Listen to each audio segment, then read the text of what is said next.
Mungkin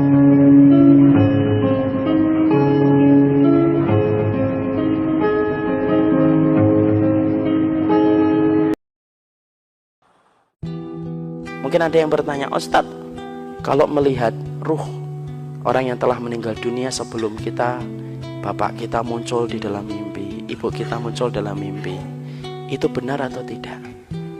Ada ikhwan pernah tanya sama saya, ibu saya sudah meninggal Ustadz, terus saya mimpi, apakah itu betul-betul ruh dari ibu saya ataukah tidak? Nah, saya akan mencoba jawab. Boleh saya jawab ini?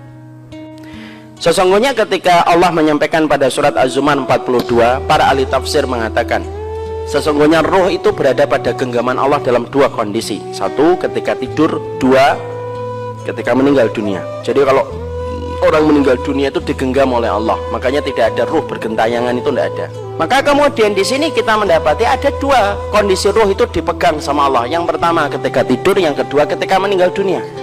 Imam Ibnu Katsir rahimahullah ta'ala, nanti dibuka tafsirnya, maka kemudian berkata sesungguhnya ada kondisi yang memungkinkan antara bertemunya ruh orang yang meninggal dengan ruh yang hidup. Kapan? Ketika mimpi. Itu ada. Jadi mereka bisa bertemu. Berdasarkan kepada dalil ini bahwasanya mereka bertemu pada mimpi. Kenapa?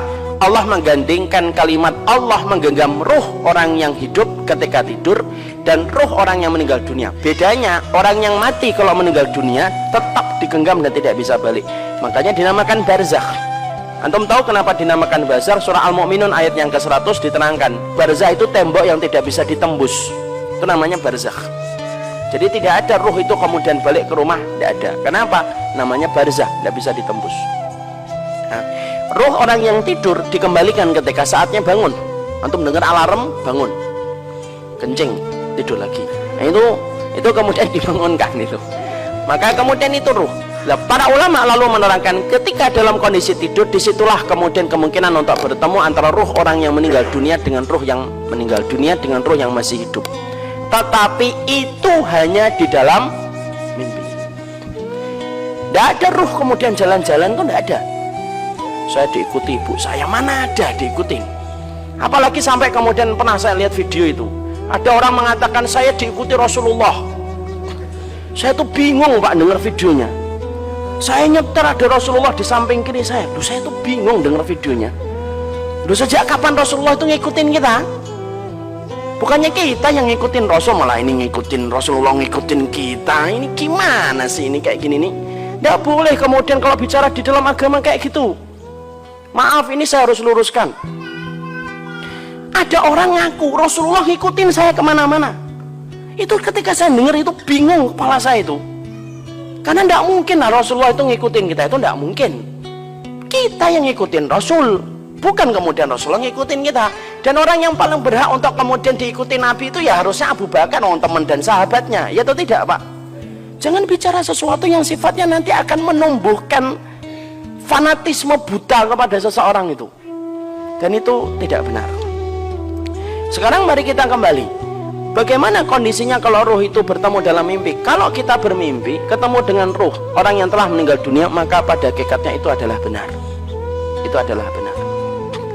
Makanya kemudian dikuatkan ini dalam satu riwayat yang sahih, bahwasanya pada satu peristiwa ketika habis pada zaman Abu Bakar radhiyallahu anhu, ada perang Yamamah. Ada perang Yamamah. Ada salah satu sahabat yang bernama Thabit bin Qais ikut perang Yamamah. Tahu perang Yamamah? Perang antara para sahabat dan VS menghadapi Nabi palsu Musailamatul Kadzdzab di sebuah tempat yang bernama Yamamah.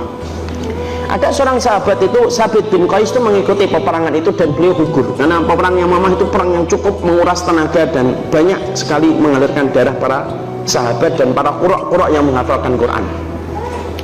Termasuk yang gugur itu Thabit bin Qais. Thabit bin Qais itu meninggal dunia. Maka setelah beberapa hari Thabit bin Qais itu meninggal dunia, dikuburkan, maka kemudian ada seorang sahabat itu didatangi oleh Thabit bin Qais dalam mimpi. Lalu Thabit bin Qais itu berkata kepada sahabat itu, aku ini ketika kemarin ikut dalam jihad Yamamah, aku memakai baju besi yang bagus, harganya mahal.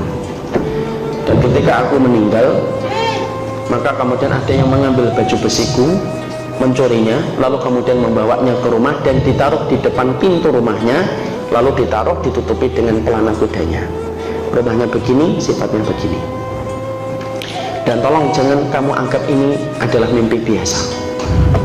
Kemudian Sabit melanjutkan, saya juga kemudian mendapatkan ada orang yang hutang kepada saya, Fulan bin Fulan, Fulan bin Fulan. Dia hutang sama saya. Maka kemudian kamu nanti sampaikan kepada Abu Bakar supaya orang itu membayar hutangnya kepada saya, supaya kemudian bisa membayarkan utang saya, karena saya punya utang sama Fulan dan Fulan yang lainnya. Lalu kemudian sahabat itu bangun. Ketika sahabat itu bangun, dia sempat ragu, ini mimpi kok kelihatannya benar. Tapi dia menyampaikan kepada Khalid, Khalid, Sabit bin Qais datang dalam mimpiku, lalu kemudian mengatakan begini dan begitu. Khalid bin Walid radhiyallahu anhu berkata, bagaimana sifat rumah yang diceritakan di dalam mimpi ini? Sifat rumahnya begini dan begini dan begini dan begini. Sama Khalid langsung beliau cari rumah itu, ketemu Pak rumahnya. Apalagi yang diceritakan, ada pelana kuda di depan rumahnya, ada pelana kudanya. Dibuka dan ternyata betul ada baju besi di situ. Diambil, dikembalikan kepada Baitul Muslimin.